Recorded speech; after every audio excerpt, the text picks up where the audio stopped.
तो फ्रेंड्स, मैं आपका भाई, आपका दोस्त, आपका अपना नीरज, आप लोग शारीरिक शिक्षा फर्स्ट चैप्टर का 1.4 पार्ट। फ्रेंड्स, मैंने इससे पहले 1.3 तक पार्ट इसका दे दिया था। अब ये फर्स्ट चैप्टर इसी वीडियो में कंप्लीट कर देंगे हम। ठीक है फ्रेंड्स, आइए।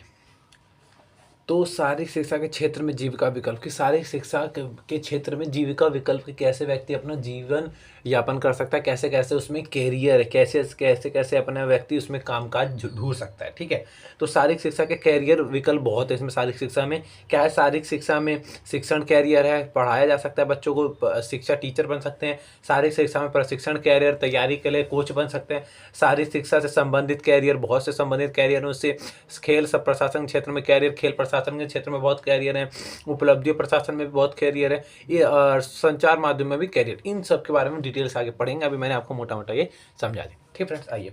शारीरिक शिक्षा में शिक्षण कैरियर। शारीरिक शिक्षा में शिक्षण कैरियर कैसे व्यक्ति टीचर उसका बन सकता है। ठीक है, तो शारीरिक शिक्षा को पारंपरिक रूप से एक व्यवसायिक क्षेत्र माना जाता है। शारीरिक शिक्षा को पारंपरिक रूप से मतलब बहुत पहले से ही इसको एक व्यवसायिक क्षेत्र माना जाता है। मतलब व्यक्ति इसमें अपना व्यवसाय चला सकता है, व्यक्ति इसके माध्यम से अपना जीविका यापन कर सकता है, आमदनी कर सकता है, आर्थिक रूप से बढ़िया हो सकता है। शारीरिक शिक्षा के क्षेत्र में सबसे अधिक नौकरियां विद्यालय तथा महाविद्यालय में। शारीरिक शिक्षा संबंधी अगर सबसे ज़्यादा जो नौकरियां हैं वो स्कूलों तथा कॉलेजों में बहुत ज़्यादा है। शिक्षण कैरियर अध्यापकों को बहुत से पुरस्कार प्रस्तुत करता है। जो शिक्षण कैरियर होता है उसमें जो अध्यापक होते हैं, जो टीचर होते हैं, उनको जो शिक्षण कैरियर होता है, जो टीचरिंग का लाइन होता है, उसमें जो अध्यापक को बहुत ज़्यादा पुरस्कार भी दिया जाता है। जो टीचर्स होते हैं, आर्थिक दृष्टि में भी ये नौकरियां आकर्षक होती है। ये आर्थिक दृष्टि में भी ये नौकरियां बहुत ही ज़्यादा दृष्टि मतलब आकर्षित और मतलब इनकी भी इनकम ठीक ठाक रहती है। इनमें वेतन में दूसरे विषय के शिक्षकों को समान होता है। जो इसका जो वेतन होता है, जो इसका इनकम होता है, जो इसकी सैलरी होती है, वो अन्य सभी जैसे हिंदी, इंग्लिश, मैथ, साइंस के टीचर्स की इनकम होती है, वैसी इसकी भी सेम होती है। ठीक है, इसके अलावा एक शारीरिक शिक्षा को विद्यार्थी को मान सम्मान की काफ़ी मिलता है। इसके आधार पर जो शारीरिक शिक्षा का टीचर रहता है उसके विद्यार्थी को मान सम्मान भी बहुत मिलता है। ठीक है, क्योंकि वह समाज के विकास में एक अच्छा योगदान करता है। क्योंकि वह समाज के विकास में बहुत अच्छा योगदान करता है कि भाई फलाना जो टीचर है वो बच्चों को अच्छी चीज़ सिखा रहा है। ठीक है, बच्चों को अच्छी एक्सरसाइज सिखा रहा है, उनका मानसिक स्तर अच्छा कर रहा है। ठीक है, उनको गंदी चीज़ें नहीं सीखने दे रहा है। मतलब उनका जो समाज में एक अच्छी दृष्टि से देखा जाता है। ठीक है, यह कैरियर मानसिक संतुष्टि भी देता है। ये जो मैंने बताया अभी, ये कैरियर जो है मानसिक संतुष्टि भी देता है। मतलब मानसिक स्तर पर भी व्यक्तियों को ठीक करता है, बच्चों को ठीक करता है। शारीरिक शिक्षा को शिक्षक पूरे स्कूल में अनुशासन कायम करने वाला होता है। जो शारीरिक शिक्षा का टीचर होता है पूरे स्कूल में अनुशासन, डिसिप्लिन कायम करता है। ठीक है, लेकिन इस पेशा का चयन करने के लिए व्यक्ति को किसी मान्यता प्राप्त विद्यालय में शारीरिक शिक्षा में स्नातक, मतलब अगर ये कोई व्यक्ति ये कोई विषय पढ़ाना चाहता है। ठीक है, अगर ये कोई विषय व्यक्ति पढ़ाना चाहता है और तो उसके लिए उसको किसी मान्यता प्राप्त कॉलेज से शारीरिक शिक्षा के बारे में शारीरिक शिक्षा से संबंधित क्या है, डिग्री या प्रमाणित स्नातक डिप्लोमा किया जाना है। क्योंकि अगर कोई व्यक्ति शारीरिक शिक्षा से संबंधित कुछ बनना चाहता है तो उसके लिए उसको किसी मान्यता प्राप्त जो मतलब जाना माना कॉलेज है उससे डिग्री या डिप्लोमा प्राप्त होना चाहिए। ठीक है, जिन व्यक्तियों ने यह कोर्स कर रखा है उनके लिए शारीरिक शिक्षा के क्षेत्र में शिक्षण के अवसर भिन्न भिन्न स्तरों पर होते हैं। इनका वर्ण निम्नलिखित है। जिन व्यक्तियों ने ये कोर्स कर रखा है उनके लिए शारीरिक शिक्षा के अलग अलग स्तर पर उनको कार्य मिलते हैं। जैसे कि प्राथमिक विद्यालय में, स्कूलों में जो प्राथमिक विद्यालय जो एक तरह से 5 साल के अंदर ही जो बच्चे होते हैं उन स्कूलों में, जैसे कि प्राथमिक विश्वविद्यालय में शारीरिक शिक्षा को आवश्यक बहुत होना चाहिए। जो प्राथमिक विश्वविद्यालय में शारीरिक शिक्षा बहुत ज़्यादा आवश्यक है, होना ही चाहिए, क्योंकि उस समय बच्चों का ग्रोथ धीरे धीरे होता है और उसमें बच्चे अच्छी तरह सीख सकते हैं। क्योंकि छोटे बच्चों को मूलभूत कौशल अभिव्यक्ति ज़्यादा अच्छे ढंग से सिखाई जा सकती है। छोटे बच्चों के लिए शारीरिक शिक्षा उनके समग्र विकास के लिए महत्वपूर्ण भूमिका होती है। शारीरिक शिक्षा के कार्यक्रम दूसरे बच्चों को रचनात्मक और उनके आत्मविकसित को भी तथा अर्थपूर्ण ढंग से बढ़ते हैं। इसलिए बच्चों को भिन्न भिन्न शारीरिक शिक्षाएं सिखानी चाहिए। दौड़ना, कूदना, फेंकना, पकड़ना, किक लगाना आदि विकसित देशों में प्राथमिक विश्वविद्यालय में शारीरिक शिक्षा अनिवार्य है। ठीक है, तो इसका मतलब है कि जो प्राथमिक विद्यालय में जो शिक्षक को शारीरिक शिक्षा पढ़ाना आवश्यक है, क्योंकि उस समय बच्चों का जो मानसिक स्तर होता है बहुत अच्छा होता है और बच्चों का सर्वांगीण विकास उसी समय होता है। ठीक है, उसी समय बच्चों का शारीरिक विकास होता है, वो कौशल उन बच्चों में उनकी आत्म छवि बढ़ती है, उनको अपने आप में प्रोत्साहन होता है, वह सोचते हैं कि मैं ये भी कर सकता हूँ, मैं ये भी कर सकता हूँ। मतलब उन लोगों में जो आत्म छवि बनती है कि हाँ, मैं ये शारीरिक शिक्षा सीख लूँगा तो मुझे अच्छा लगेगा, अपने दोस्तों के बीच सीखने में उनको बहुत ज़्यादा अच्छा लगता है। ठीक है, विकसित देशों में प्राथमिक विद्यालय शारीरिक शिक्षा अनिवार्य, मतलब जो विकसित देश हो गए हैं, जो अच्छी तरह से विकसित हो चुके हैं देश, उनमें प्राथमिक शिक्षा अनिवार्य हो चुका है कि हाँ भाई पढ़ाना चाहिए बच्चों को। प्राथमिक शिक्षा के लिए तो बच्चों को शारीरिक शिक्षा अनिवार्य हो चुका है, जरूरी ही पढ़ाना है। लेकिन भारत में ऐसा नहीं है, यहाँ पर अन्य विषयों में अध्यापक थोड़ी बहुत शारीरिक शिक्षा कराते हैं, लेकिन भारत में ऐसे नहीं। लेकिन अलग अलग थोड़ी बहुत स्कूलों में जो है शारीरिक से संबंधित जो भी टीचर है थोड़ा थोड़ा पढ़ा देते हैं। सरकार को प्राथमिक विश्वविद्यालय में शैक्षिक रूप से योग्यता शारीरिक शिक्षा के कुछ नियुक्त तो करना चाहिए, ताकि भविष्य में अच्छी स्वास्थ्य नागरिक हो, ताकि जो सरकार है उनको भविष्य के लिए अच्छे अच्छे शिक्षण का अवसर उपलब्ध कर उनको अपने आप में नियुक्त करना चाहिए, ताकि जो बच्चे हैं उनका अच्छी तरह सर्वगुण विकास हो सके और आने वाले समय में अच्छे खिलाड़ी बन सके। ठीक है, अब माध्यमिक विश्वविद्यालय पे आते हैं। माध्यमिक विद्यालय में शारीरिक शिक्षा के लिए काफ़ी अवसर उपलब्ध है। देखिए सॉरी, जितने भी हमारे ये चैप्टर जो हम देख रहे हैं इस समय, कैरियर, ये 1.4 जो दिखा रहा है, इसमें दिखा रहा है कि बहुत ज़्यादा कैरियर उपलब्ध है हर स्कूल में।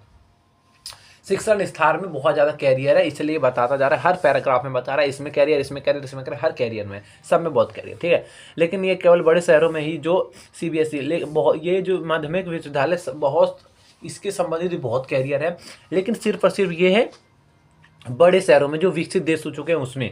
जैसे CBS से संबंधित ऐसे स्कूलों में 6ठी 7वीं 8वीं कक्षाओं के लिए अलग अलग पाठ्यक्रम, प्राइवेट स्कूलों में, बड़े बड़े शहरों के सरकारी स्कूलों में शारीरिक शिक्षा के लिए इस तरह पर काफ़ी ध्यान दिया जाता है। जो बड़े बड़े प्राइवेट स्कूल है उसमें भी शारीरिक शिक्षा संबंधित बच्चों के लिए बहुत ज़्यादा ध्यान दिया जाता है। बच्चों को अनिवार्य है भाई, ये सब सिखाना जरूरी है। ठीक है, वो समझते हैं। माध्यमिक स्कूल में शारीरिक शिक्षा के क्षेत्र में कैरियर के काफ़ी अवसर है। माध्यमिक स्कूलों में भी शारीरिक शिक्षा संबंधित बहुत ज़्यादा कैरियर है। ठीक है, जैसे अनुशासन बनाए रखना, इनका काफ़ी कैरियर में काफ़ी काम रहता है। क्या अनुशासन बनाए रखते हैं जो बनते हैं विद्यालय में टीचर शारीरिक शिक्षा के।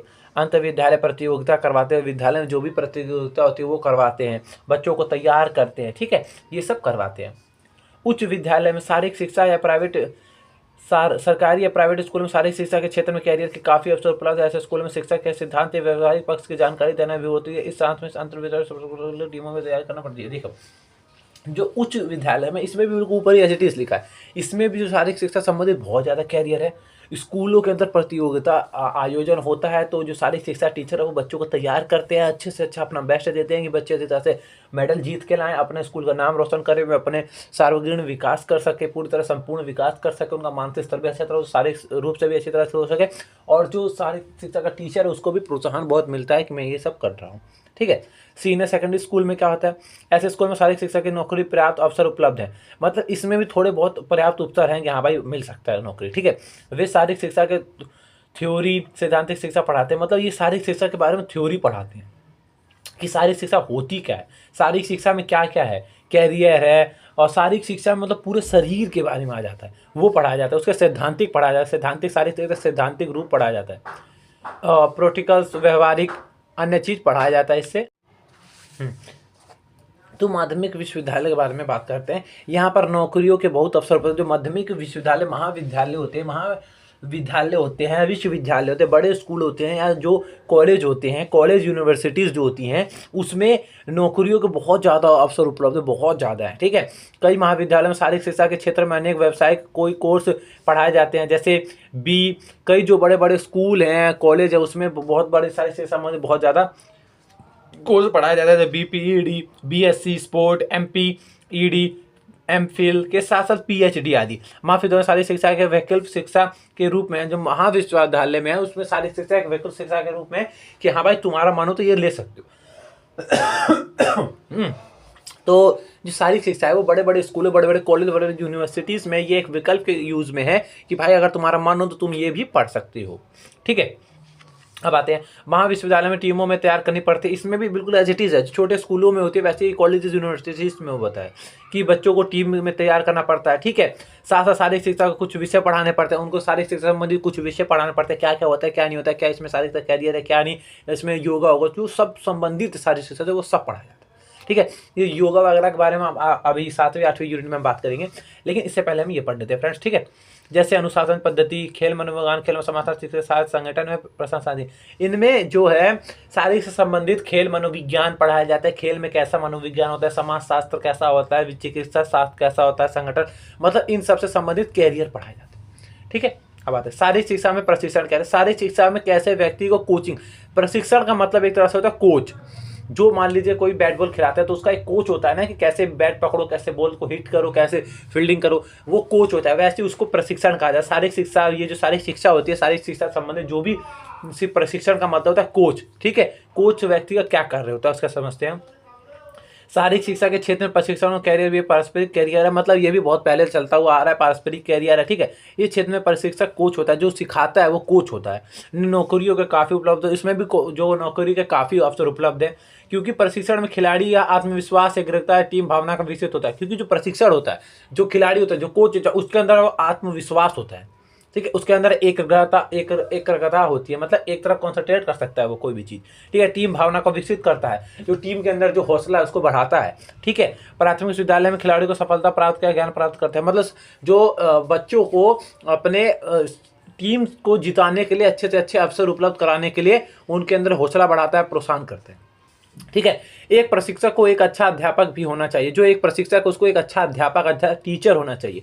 प्रशिक्षक को अपने खेल में संबंधित डिप्लोमा कोर्स करना चाहिए। जो अपना प्रशिक्षक है, जो अपना कोच है, उससे अपने खेल से संबंधित कोर्स करना चाहिए, डिप्लोमा करना चाहिए कि हाँ भाई मैं इस चीज़ का डिप्लोमा लिख रहा हूँ, मैं इस चीज़ का टीचर हूँ, कोच हूँ। यदि एक प्रशिक्षक को पढ़ाने के साथ साथ प्रशिक्षण भी करना हो तो उसे खेल का कोर्स आवश्यक करना चाहिए। यदि अगर एक प्रशिक्षक को खेल कराने के साथ साथ अगर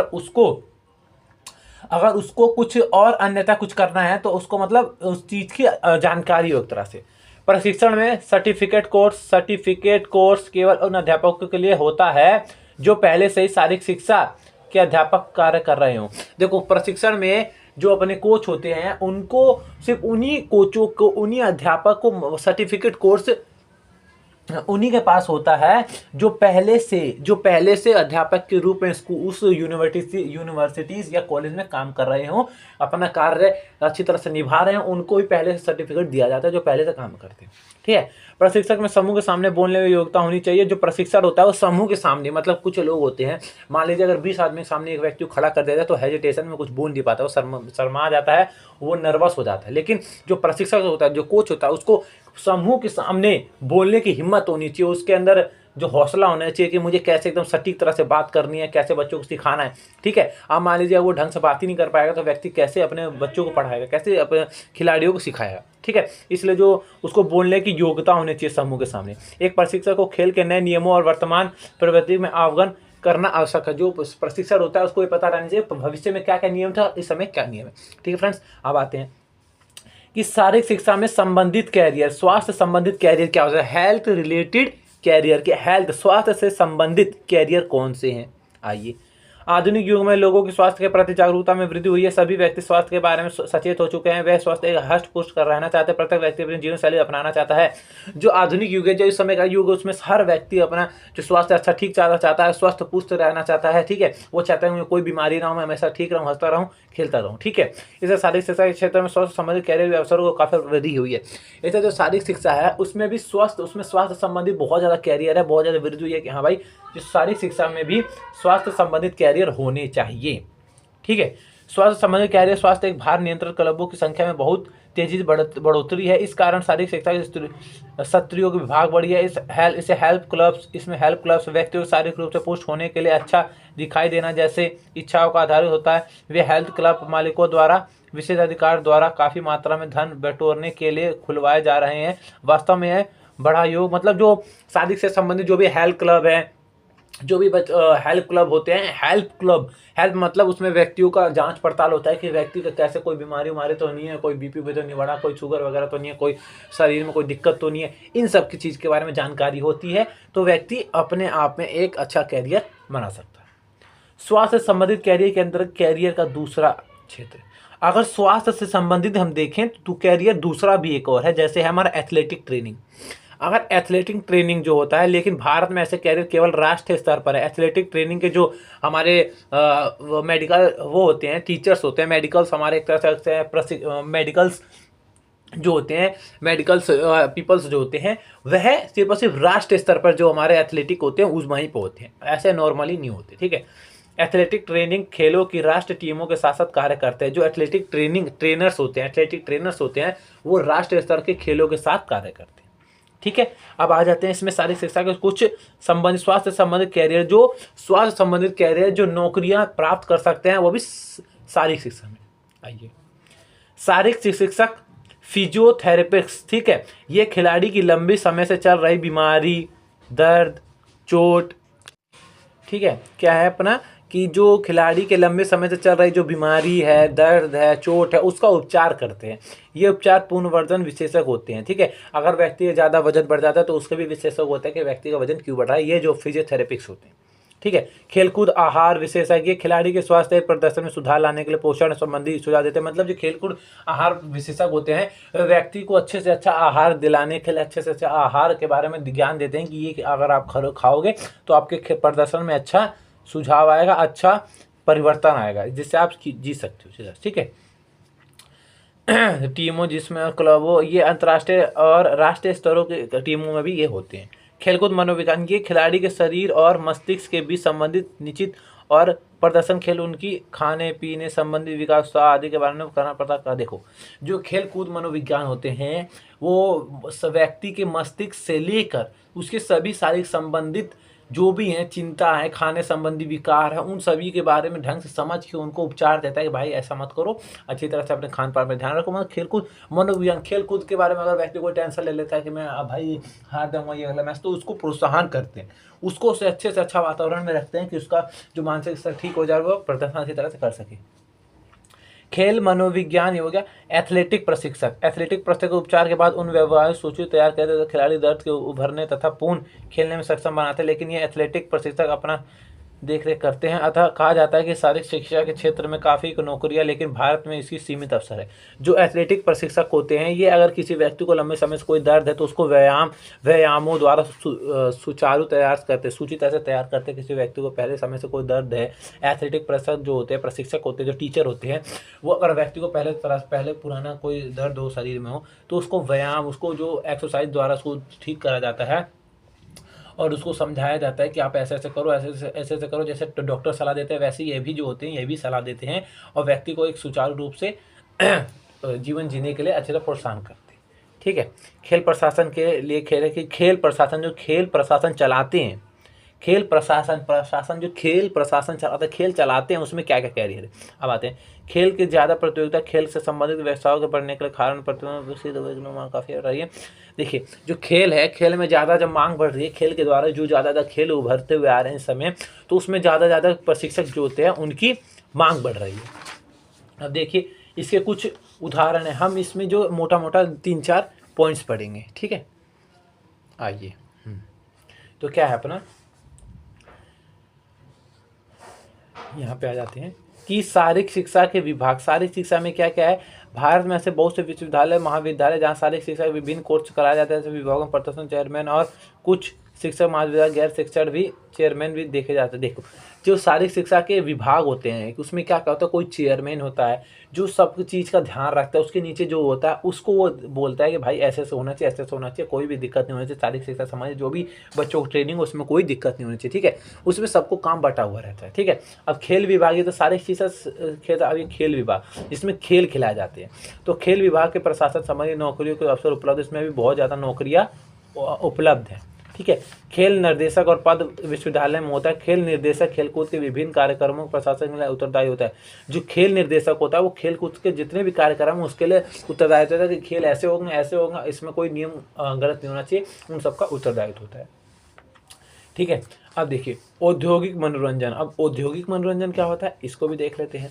आजकल अनेक बहुराष्ट्रीय तथा राष्ट्रीय कंपनियां अपने कर्मचारियों मनोरंजन खेलों के लिए भाग लेने अनेक प्रदर्शन कर रही है। ये कंपनियां अपने कर्मचारियों को फिटनेस और स्वास्थ्य के सुयोग्यता का रही है। मतलब जो आजकल जो भी कंपनियां हैं वे अपने जो कर्मचारी हैं उनका मतलब एक तरह से जो बोर हो जाते हैं तो उनके लिए एक अलग तरह से प्रौद्योगिक जो होता है, औद्योगिक मनोरंजन के लिए अलग अलग कंपनियां जो हैं वो कुछ मनोरंजन के लिए कुछ उपकरण लगाते थे जिनका उनका माइंड डाइवर्ट हो जाए और वो खेल में भी थोड़ा इंटरेस्ट लें। ठीक है, जिससे मतलब अच्छी तरह से बोर होकर काम ना करें। इस तरह से, ठीक है। अब संचार माध्यम में कैरियर, अब आ जाते हैं उपलब्धि और प्रदर्शन के संबंधित कैरियर कि उपलब्धियां मिल सकती है प्रदर्शन से संबंधित कैरियर। जब प्रदर्शन होता है, प्रदर्शन जो होता है अपना प्रदर्शन, कि जैसे कोई व्यक्ति अपना प्रदर्शन कर रहा है, कोई रनर दौड़ के दिखा रहा है, तो उसको कैसे कैसे दिखाया जाता है, कैसे कैसे उसके बारे में जानकारी दे सकती है, तो उसके बारे में जो कैरियर वो समझते हैं। आधिकारिक नहीं, ये वाला नहीं, यहाँ पे आ जाते हैं। खिलाड़ी के रूप में एस प्लेयर, खिलाड़ी विभिन्न खेलों में विविध स्तरों पर, जैसे अंतर विद्यालय, अंत महाविद्यालय स्तर, जिला विद्यालय, राष्ट्रीय स्तर, अंतरराष्ट्रीय स्तर पर, ओलंपिक खेलों, ये अलग अलग स्तर के खिलाड़ी के रूप होते हैं। खिलाड़ियों के अलग अलग रूप होते हैं। कौन कौन सा? एक अंतर विद्यालय जो विद्यालय के अंदर खेला जाता है, और एक अंतर विश्वविद्यालय जो कॉलेजों में खेला जाता है, एक जिला स्तरीय प्रतियोगिता होती है, और एक राज्य, पूरे राज्य के स्तर पर प्रतियोगिता होती है उसके, और एक अंतर्राष्ट्रीय, पूरे राष्ट्र के स्तर पर, पूरे भारत के अंदर जो होती है, और एक ओलंपिक जो अपने भारत से बाहर खेली जाती है, वो ओलंपिक होगी, ठीक है। ये बहुत ज़्यादा कौन कौन से 1 2 3 4 5 तरह की हमारे प्रतियोगिता होती है, खेलों के रूप होते हैं, ठीक है। इसमें बस मोटा मोटा यही पढ़ना है, ठीक है। अब अधिकारियों के रूप, अधिकारी के रूप क्या होता है? किसी भी खेल प्रतियोगिता का अच्छा संचालन, निष्पक्ष, कुशल और अधिकारियों के रूप में प्रदर्शन कैरियर अवधि लगभग 10 वर्ष तक होता है। उसके बाद खिलाड़ी अधिकारी के रूप में कैरियर तलाश करते हैं।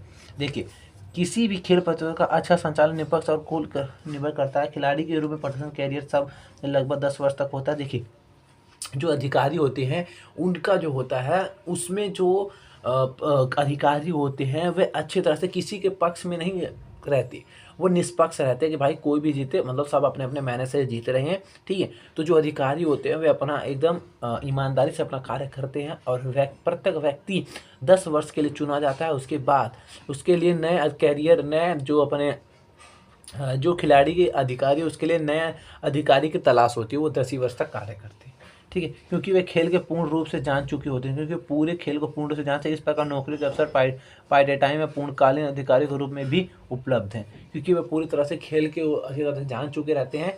और उनके बाद फिर नए व्यक्तियों को भी होता है कि अब व्यक्ति ये भी जान लिए, ये भी जान लिए, मतलब हर व्यक्ति को कुछ ना कुछ ज्ञान प्राप्त होना चाहिए उस स्तर पर, ठीक है। अब आ जाते हैं संचार माध्यम में कैरियर की। संचार कैसे? संचार का मतलब क्या होता है?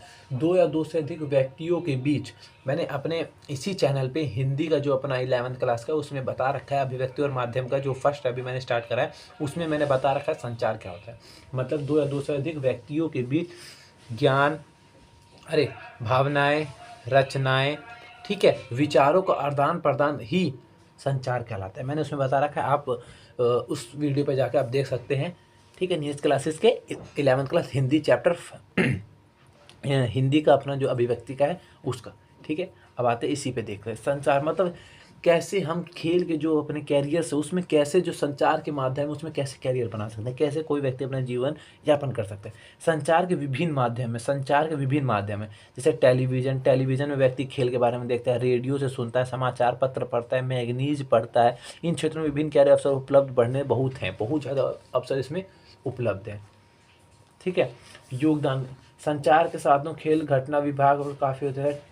टीवी चैनल जैसे star sport, 10 sports, ten cricket आदि इन खेलों पे 24 घंटे प्रशासन करते हैं। पूरे 24 घंटे के लिए इस पे खेल के बारे में दिखाया जाता है, ठीक है। संचार में संबंधित अनेक कैरियर जो निम्नलिखित है। संचार के माध्यम में बहुत ज़्यादा जो कैरियर्स है वो इसमें निम्नलिखित है। आइए, खेल पत्रकारिता मतलब इसके फ्रेंड्स में थोड़ा मोटा बता दें, क्योंकि ये बहुत ज़्यादा पैराग्राफ, अब बात उसकी थोड़ी सी निकलनी है, लेकिन ये ज़्यादा बड़ा दे दिया, लेकिन मैं इसके बारे में थोड़ा आपको मोटा बता दूंगा, ठीक है। जिन सारे से संबंधित खेलों में प्रतियोगिता होती है वे खेल पत्रकार के रूप में कैरियर चयन करते हैं। इस खेल और अखबारों मैगनीज के साथ साथ कार्य के क्षेत्र में अवसर प्राप्त होते हैं। खेल समाचार को प्राप्त मैगनीज प्रतियोगिता छापा रहता है। खेल पत्रकार सजीव घटनाओं, खिलाड़ियों के बारे में, खेल के संबंधित विषय के बारे में लिखे सकते हैं। देखिए, जो शारीरिक शिक्षा संबंधित जो भी खेल पत्रकारिता, इसमें बहुत ज़्यादा जो अपना कह सकते हैं बहुत ज़्यादा अवसर उपलब्ध है। इसमें जो खेल पत्रकारिता होते हैं वो कैरियर से संबंधित बहुत ज़्यादा अवसर उपलब्ध हैं, लेकिन जो पत्रकारिता होते हैं, खेल पत्रकार होते हैं, वह, ठीक है, जो खेल के संबंधित जो भी व्यक्ति अगर कैरियर में अपना रुचि रखता है तो उनके लिए क्या है कि वो जो खेल के जो लोग होते हैं, खिलाड़ी, उनके बारे में अच्छी तरह से फोटोग्राफी कर सके, उनके अच्छे से अच्छे फ़ोटो खींच सके और उनको अच्छी तरह से प्रकाशन कर अपना जो है अपना करियर बना सके। ठीक है, जिनकी फोटोग्राफी में रुचि हो, वो खेल के संबंधित अच्छे लोग तथा पहुंचाने के लिए दृढ़ अच्छा हो सकता है। वो खेल के संबंधित जो भी जानकारी है वो लोगों तक अच्छी तरह से पहुंचा सकता है। जो खेल में उसकी रुचि हो वह व्यक्ति अच्छी तरह से फोटोग्राफी कर, है ना, और वह अच्छे से वह लोगों को अच्छी तरह से जो उस खेल के बारे में जानकारी वो उपलब्ध करा सकता है फोटो के माध्यम से भी। जैसे कि हम देख सकते हैं टेबल टेनिस के हमने फोटो खींच दी एक तरह से, मान लीजिए। ठीक है, तो हमें ये तो पता टेबल टेनिस में होता है, टेबल पे खेला जाता है, उसके हाथ में टेनिस जो होता है इससे खेला जाता है। तो हमें मोटा मोटा तो पता चल गया टेबल के ऊपर टेनिस खेला जाता है एक बॉल से। ठीक है, तो मतलब हमें जो खेल की फोटोग्राफी उसके भी माध्यम से बहुत ज़्यादा ज्ञान प्राप्त हो सकता है, बहुत ज़्यादा। हम लोग कहते हैं 98% में पता जरूर 99% पता चला, 1-2% जो होता है वो हमें बुक के माध्यम से पता चल जाता है। ठीक है फ्रेंड्स, आते हैं तो इसमें क्या है, इसमें फोटोग्राफी जो होती है समाचार पत्रों में व्यक्ति छपवा सकता है, मैगजीनीज में छपा सकता है, खेल न्यूज़पेपर में छपा सकता है, स्पोर्ट के वर्ल्ड जो बुक्स होते हैं उसमें पढ़ाया जा सकता, छपवा सकता है। ये सब होते हैं कैरियर। ठीक है, अब आ जाते हैं पुस्तक प्रकाशन की। पुस्तक कैसे व्यक्ति प्रकाशन कर सकता है, कैसे पुस्तक को बेच सकता है, कैसे पुस्तकों को अपने पब्लिक कर सकता है, मतलब बेचना। ठीक है, शारीरिक शिक्षा क्षेत्र में पुस्तक प्रकाशन भी एक अच्छा विकल्प है, लेकिन पुस्तक प्रकाशन के लिए व्यक्ति को शारीरिक शिक्षा को सहायक जैसे स्वास्थ्य शिक्षा, मनोरंजन, मनोज्ञान में उपलब्धि पुस्तकों के शारीरिक शिक्षा वे आवश्यक होते हैं जिनके सारे वस्तु है। इस शारीरिक शिक्षा के द्वारा उपलब्ध पुस्तकों मूल्य का ज्ञान होना। देखिए, मतलब शारीरिक शिक्षा का जो पब्लिशिंग होते हैं, जो शारीरिक शिक्षा के बुक्स होते हैं, अगर व्यक्ति उसमें कैरियर अपना बनाना सकता है तो उसको बुकों के बारे में पता चला रहना चाहिए कि शारीरिक शिक्षा का मनोविज्ञान कैसा होता है, शारीरिक शिक्षा का खेल वाला कैसा होता है, शारीरिक शिक्षा में चिकित्सक वाला कैसा होता है, मतलब हर बुक के बारे में उसको जानकारी होनी चाहिए। अगर कोई व्यक्ति अगर उसके पास कुछ आता है मांगने तो वो पता चल सके कि हाँ इस बुक में इस चीज़ की जानकारी है, ये व्यक्ति ये अगला मांग रहा है। ठीक है, तो जो पब्लिक से पुस्तक प्रकाशन का होता है वो व्यक्ति को अच्छी तरह जानकारी होनी चाहिए कि कौन सा बुक किस चीज़ का है। जैसे शारीरिक शिक्षा का मनोविज्ञान, शारीरिक शिक्षा का चिकित्सक, इन सबों के बारे में उसको कौशल उसका ज्ञान होना चाहिए कि व्यक्ति क्या उसमें क्या कौन सी बुक मांग रहा है। ठीक है, और वो कौन से व्यक्ति के लिए अच्छी से अच्छी हो सकती है पढ़ने के लिए। ठीक है, अब खेल प्रशासन देख लेते हैं। खेल प्रशासन भी एक प्रसिद्ध कैरियर बन चुका है। जैसे रेडियो, दूरबीन, स्थानीय क्षेत्र स्तरों के बिल, टेलीविजन आदि शामिल हैं। इनमें कैरियर भी चुना जा सकता है। प्रशासन केवल खेल ज्ञान संबंधी होता है। इन प्रशासन में योग्य रिपोर्ट जानकारी चाहिए। देखिए, अब इसका मतलब क्या है, खेल प्रशासन का मतलब खेल का प्रशासन मतलब पूरी तरह दिखाना, एक तरह से प्रशासन करना मतलब एक तरह से उसको चित्रित दिखाना पूरी तरह से। ठीक है, तो खेल मान लीजिए कहीं खेल हो रहा है तो उसका प्रशासन हम किस तरह देख सकते हैं, रेडियो में सुन सकते हैं उसका। ठीक है, दूरदर्शन मतलब टेलीविजन में सुन सकते हैं, स्थानीय दूरदर्शन में सुन सकते हैं, क्षेत्रीय राष्ट्रीय स्तरों के केवल टेलीविजन आदि शामिल हैं। मतलब जो क्षेत्र और राष्ट्रीय स्तर पे जो भी होता है वो टेलीविजन पे देखते हैं। उसका मतलब है कि अगर टेलीविजन में हम क्या कर सकते हैं, वो दृश्य सर्वे देखकर और सुनते भी हैं, उससे हमें देखने पे भी जानकारी मिलती है, सुनने में जानकारी मिलती है। जो खेल प्रशासन है उससे व्यक्तियों तक अधिक से अधिक जानकारी पहुँच जाती है, उसमें बहुत ज़्यादा कैरियर है। ठीक है, मान लीजिए कहीं पे खेल हो रहा है, मान लीजिए राष्ट्रीय स्तर पर कोई खेल हो रहा है, तो वहाँ पे जो हमारे वीडियोग्राफी वाले होते हैं उनमें बहुत ज़्यादा योग्यता होती है। वो अच्छी तरह से अच्छी वीडियो बनाकर जो अपना लाइव दिखाते हैं, शो दिखाते हैं अपना टेलीविजन पे, उसमें भी बहुत ज़्यादा कैरियर है और व्यक्ति बहुत आमदनी कमा सकता है। ठीक है, तो अब आते हैं इस पे खेल उपकरणों की बिक्री। कि खेल उपकरणों की बिक्री क्या होती है, जो खेल में यूज़ होते हैं, जैसे बैट बॉल होते हैं, अपना रैकेट्स होते हैं, फुटबॉल होता है अपना है, और अपना फुटबॉल होता है अपना, बॉक्सिंग के जो ग्लव्स होते हैं, ये सब जितने भी खेल संबंधित जो भी उपकरण हैं उन सभी चीज़ों का बिक्री करना, बेचना, ये होता है खेल उपकरणों की बिक्री। अब आ जाते हैं इसके बाद थोड़ा पढ़ भी लेते हैं फ्रेंड्स। खेल स्वास्थ्य एवं शारीरिक क्रियाओं में प्रति बढ़ती जो उपकरण की बिक्री भी वृद्धि हुई है। मतलब खेल के संबंधित जो भी क्रियाएं उसमें जो लोगों की वृद्धि हो रही है, खेलने की जो रुचि हो रही है, उससे संबंधित जो खेल के उपकरणों में भी वृद्धि आई है। कि हाँ भाई, अब जब व्यक्ति कुछ चीज़ खेलना चाहता है, कोई खेल खेलना चाहता है, तो उसमें जो उपकरण होता है उसमें भी तो वृद्धि आएगी। वो व्यक्ति जब खरीदेगा तो जो उसकी जो प्रोडक्शन माल बढ़ेगा, और जो प्रोडक्शन माल बढ़ेगा तो उसमें कैरियर भी बढ़ेंगे। ठीक है, तो अब कंपनियां व्यक्तियों को तलाश करती है, जो कंपनियां हैं वो ऐसे व्यक्तियों को तलाश करती है जिन्हें शारीरिक क्रियाओं का ज्ञान हो। जैसे शारीरिक क्रियाओं का ज्ञान हो, कि शारीरिक क्रिया जो शारीरिक संबंधित खेल होते हैं उसमें व्यक्ति को कौन कौन से ग्लव्स, कौन कौन से उपकरण यूज होते हैं, तो उससे संबंधित वह खेल में उपकरणों की आवश्यकता बदलती रहती है, और वह उन उपकरणों को खरीदता एवं मंगाकर बेचता है। खिलौनों की बिक्री करने में कैरियर काफ़ी चुनौतियाँ होती है। एक सेल्समैन खेल उपकरणों के जिनसे वह बेच रहा है विस्तृत जानकारी होनी चाहिए। जो सेल्समैन उपकरण बेच रहा है खेल संबंधी, उसको अच्छी से अच्छी जानकारी होनी चाहिए खेल के बारे में।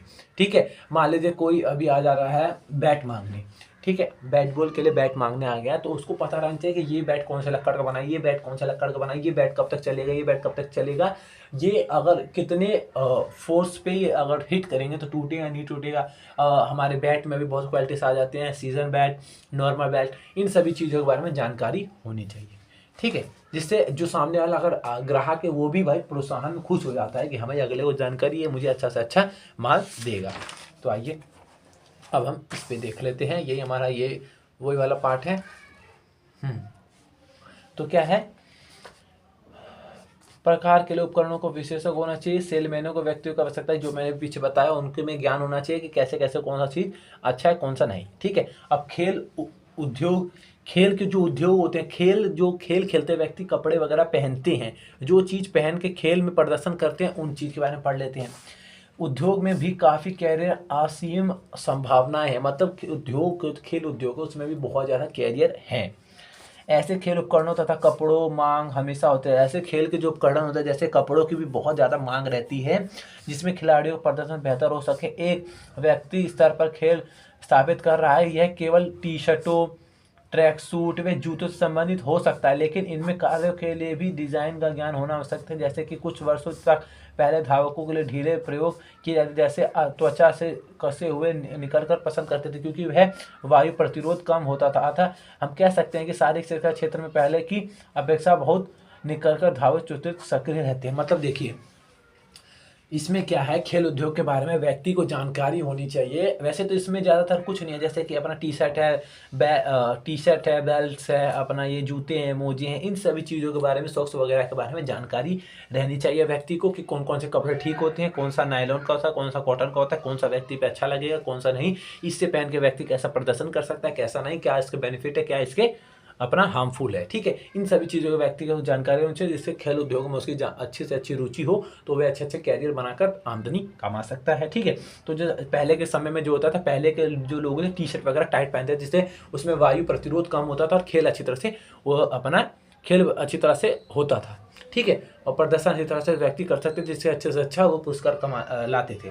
तो इससे जो होता है व्यक्ति को जानकारी होनी चाहिए कि कौन सा व्यक्ति को कौन से कपड़े पे अच्छा प्रदर्शन कर सकता है, कौन सा नहीं। ठीक है फ्रेंड्स, आते हैं हम अब हमारा 1.5 जो पार्ट है, ये फ्रेंड्स ये बहुत छोटा पार्ट है। मैंने अभी को बोला आपको कि वह फर्स्ट चैप्टर जो है इसका इसी में हम कंप्लीट कर देंगे।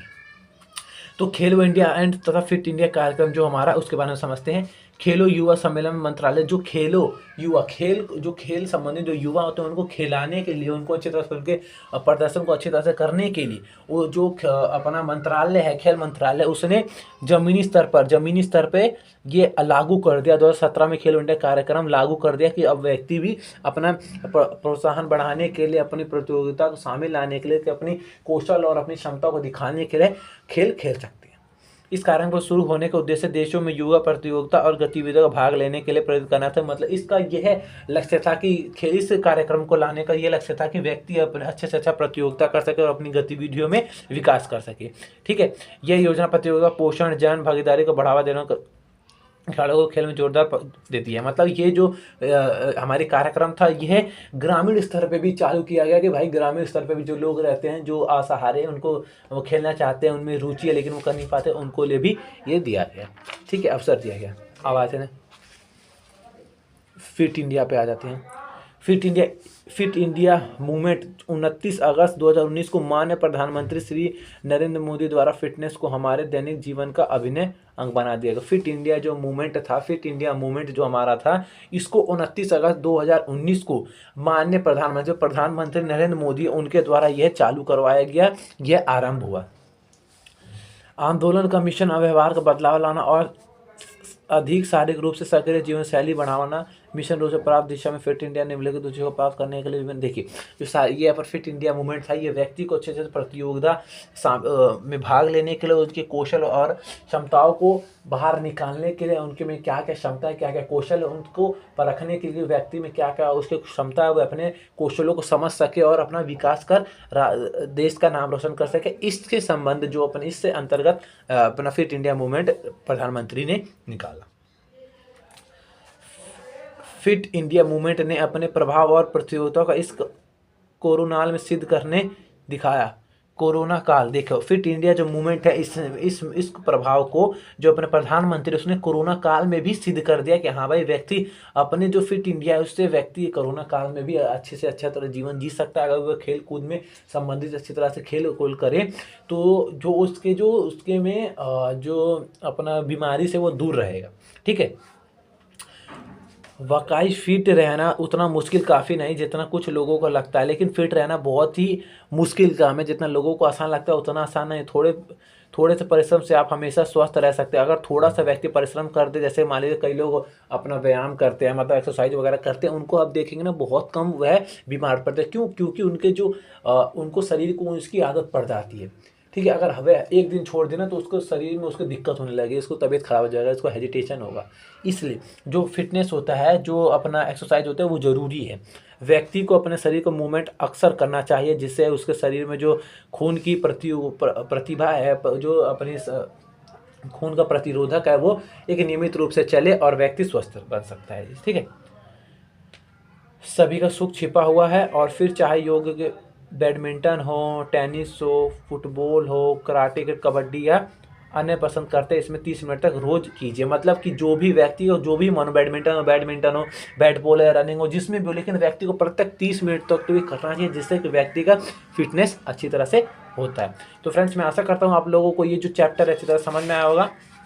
लेकिन इससे पहले हम इससे जो कुछ और पॉइंट्स है उसको हम समझते हैं फ्रेंड्स। ठीक है, ये चैप्टर अभी कंप्लीट नहीं हुआ है, इससे पहले हमारे थोड़े और पॉइंट्स रह रहे उसको हम समझते हैं। ठीक है, देखिए मैंने पहले ही आपको उसको बारे में बता दिया कि उसके बारे में वो आसान था, इसलिए इसके बाद ये मैं बता रहा हूँ कि ये इससे थोड़ा मुश्किल था, इसलिए मैं इसके 2-4 ये पॉइंट बता देता हूँ, आप ये समझ जाइएगा। ठीक है, आ जाते हैं खेलो इंडिया कार्यक्रम की प्रमुख विशेषताएं। जो फ्रेंड्स मैं अभी आपको बता रहा हूँ ये तो एज इट इज़ मैंने सिर्फ और सिर्फ एक जानकारी के लिए पीछे बता दिया था। ये रहा अपना जो स्टार्ट करा था, इसको भी मैं बता देता हूँ कि खेलो भारत कार्यक्रम 2018 में पहली बार नई दिल्ली में 31 जनवरी 2018 को लेकर फरवरी 2018 का खेलो भारत स्कूल गेम्स के रूप में आयोजन है। जो खेलो भारत कार्यक्रम था वो 2018 में पहली बार नई दिल्ली में 31 जनवरी 2018 में और फरवरी 2018 को स्कूलों में गेम्स के रूप में कराया गया। ठीक है, गेम्स के रूप में कराया गया। इससे 17 साल तथा खिलाड़ी के ने भाग लिया। इसमें जो 17 साल के व्यक्ति थे उन्होंने भाग लिया। एक राष्ट्रीय स्तर पर इसमें जो राष्ट्रीय स्तर पर व्यक्तियों में प्रतियोगिता हुई, इसके अंतर्गत साल सर्वश्रेष्ठ 1000 खिलाड़ियों में चुना गया। जो हर साल 1000 खिलाड़ियों को चुना जाने लगा और उनके प्रतियोगिता कराई गई और उसको पुरस्कार दिया गया। जैसे इसमें जो राज्य और केंद्र शासित प्रदेशों के 5000 बच्चों को भाग लिया गया। इसमें 16 खेल, देखिए जो हमारा खेलो इंडिया कार्यक्रम था इसमें जिसमें हमारे सभी राज्य और केंद्र शासित प्रदेशों के 5000 बच्चों ने भाग लिया था। जो उसमें 16 खेल थे, क्या कहते, तीरंदाजी था, फुटबॉल था, भारोत्तोलन था, खो खो था, बास्केटबॉल था, बॉक्सिंग था, शूटिंग था और कबड्डी था, एथलेटिक था, जूडो था, स्विमिंग था, जिम्नास्टियम था, बैडमिंटन था, कुश्ती था, हॉकी था, वॉलीबॉल था। इन सभी खेलों में 5000 बच्चों ने भाग लिया जो अपने सभी राज्य और सभी केंद्र शासित प्रदेशों से आए थे। उन्होंने इन सभी 16 खेलों में भाग लिया था। ठीक है, अब खेल इंडिया कार्यक्रम की प्रमुख विशेषताएं क्या है? किस वर्ष से होगी लागू? हालांकि इस योजना को 2017 में ही सरकार लागू कर दिया था, लेकिन सरकार इस योजना को 2017, 2018, 2019 तक भी बढ़ावा देने के लिए कार्यरत रही, जिसकी वजह से केवल एथलेटिक को ही नहीं बल्कि देश के सभी खेल और नया ढांचा बनाने की कोशिश की जा रही थी। ये मतलब 2017 में ये लागू हो गया था, बना दिया था, लेकिन इसको जो है 2018, 2019, 2020 तक इसको लागू करते रहा गया और ये हर साल इसको प्रतियोगिता हुई जिससे लोगों में एक खेल की भावना उत्पन्न हो सकी। देशों में खेल का बढ़ावा देने के लिए कुछ देशों के मुकाबले हमारे देश में भी यह खेल छोड़कर बाकी खेलों के खिलाड़ी को भविष्य कम दिखाई देता है। अगर ग्रामीण स्तर पर देखें तो बहुत कम संख्या में लोग अपना कैरियर बना चाहते हैं। हमारे देश में प्रतियोगिता पूरी तरह से विकल्प की जाती है। देखिए जो ग्रामीण स्तर पर भी लोग होते हैं बहुत मतलब रुचि तो लेते हैं खेलने के प्रति, लेकिन उनको अवसर नहीं दिए जाते थे। इसलिए जो ये भाई अपना खेलो इंडिया कार्यक्रम था इसके माध्यम से उनको भी अवसर दिया गया और वे अपना प्रतिभा कौशल को निकाल सके और अपने विकास कर सके। अब देखिए फ्रेंड्स, ये जो खेलो इंडिया कार्यक्रम इससे हम 2 से 4 पॉइंट्स पढ़ें क्योंकि पेपर में इतने पूछता नहीं, पूछेगा भी तो आपको ज़्यादा से ज़्यादा 2 से 4 पॉइंट लिख देना होता है। ठीक है, तो छोटे छोटे मैं आपको पॉइंट बता देता हूँ। स्कॉलरशिप मिलने के समय सीमा, सरकार ने इस प्रोग्राम को तहत चुने जाने के लिए खिलाड़ियों के स्कॉलरशिप 8 वर्ष तक देने के लिए व्यवस्था की। मतलब जो स्कॉलरशिप जो खिलाड़ी खेला करते थे उनको 8 वर्ष तक स्कॉलरशिप दिया गया। मतलब स्कॉलरशिप मतलब पैसे वगैरह दिए गए कि उनको लाभ हो सके, उन्हें वह अपने खिलाड़ी खेलों में काम कर सकते, जो उनको उपकरण वगैरह चाहिए या अन्य चीज़। देखा जाए तो समय किसी भी खिलाड़ी अपने टैलेंट सुधारने के लिए काफ़ी है। किसी भी स्पोर्टमैन खिलाड़ी के लिए ये योजना था मतलब जो ये समय सीमा दिया गया खेलो इंडिया कार्यक्रम में जितना भी समय दिया है, ये व्यक्ति को अपने स्वास्थ्य और अपना जो अपना खेल प्रदर्शन सुधारने के लिए ठीक है कि वो अच्छे से अच्छा अपना विकास कर सके। ठीक है, स्पोर्ट्स स्कॉलरशिप की व्यवस्था, ये स्कॉलरशिप खिलाड़ी को उनकी खाद्य, स्वास्थ्य, शारीरिक आपूर्ति और खेल उपकरणों की जरूरत पड़ने के लिए दी जाती थी। इसके अंदर 5 लाख की राशि हर वर्ष एक खिलाड़ी पर खर्च किया जाता है। मतलब ये जो अपना स्पोर्ट स्कॉलरशिप था, स्पोर्ट्स स्कॉलरशिप जो बच्चों को स्कॉलरशिप दी जाती थी खेल से संबंधित, उस पर हर व्यक्ति को खाद्य सुरक्षा मतलब खाने पीने के भी दिया जाता है उसको, और जो खेल के उपकरण होते थे उनसे भी उनको वह चीज भी पूर्ति की जाती थी, उनकी दी जाती थी। ठीक है, और इसके लिए हर वर्ष प्रत्येक बच्चे पे 5 लाख रुपए खर्च किए जाते थे। ठीक है, महिला को समान अवसर प्रदान करने के लिए इस स्कीम की सहायता से महिलाओं को बचपन से ही खेलों में भाग लेने के लिए तरह से मदद मिले। इसमें लाडली और लड़की दोनों में बचपन से ही अपनी प्रतिभा को खिलाड़ी अवसर प्रदान, इस प्रतिभा को हमारे देश में बच्चियों के लिए भी नई पहचान मिली। जो अपना खेलो इंडिया कार्यक्रम में महिलाओं को भी, जो बच्चियां थी उनको भी अवसर दिया गया, उनको बचपन से ही खेलों में रुचि लेने के लिए कहा गया और उनको भी अवसर दिया गया। ठीक है, प्रशिक्षण हेतु विश्वविद्यालय मंत्रालय खेल प्रशिक्षण के 20 विश्वविद्यालय चयन करेगा, जैसे कि प्रशिक्षण के साथ साथ शिक्षा संबंधी पाठ्यक्रम में चलाएगा। अर्थात सरकार खिलाड़ियों को दोनों स्तर पर पहुंचाना, मतलब प्रशिक्षण कह रहे हैं जो भी हर 20 स्कूलों में 20 विश्व स्कूलों में जो अपने खेलो इंडिया कार्यक्रम से संबंधित अलग अलग खेलों के बारे में पढ़ाया जाने लगा, उनके बारे में बुक प्रकाशित की जाए कि वो बुक के माध्यम से भी अपना रुचि ले पढ़ सके। ठीक है, खेल के बारे में अपनी प्रतिभा बढ़ा सके, अपना ज्ञान बढ़ा सके। ठीक है फ्रेंड्स, आई होप आप लोगों को ये फर्स्ट चैप्टर का जो 1.4 1.5 पार्ट अच्छे से समझ में आया हो। तो फ्रेंड्स मैं आशा करता हूँ आप लोगों के चैप्टर से समझ में आएगा। तो आप लाइक कमेंट सब्सक्राइब एकदम दिल खोल के कीजिएगा। फ्रेंड्स अभी तक मेरे सब्सक्राइबर जो है वो एक भी नहीं है फ्रेंड्स। आप पता नहीं फ्रेंड्स, आप लोग मेरा प्रोत्साहन बढ़ाइए। अगर आप लोगों को पसंद आए मेरा जो चैनल है, अगर आप लोगों को समझ में आए तभी आप सब्सक्राइब करें प्लीज़। अपने जो नीरज भाई को प्लीज़ सपोर्ट करिए। Thank you friends.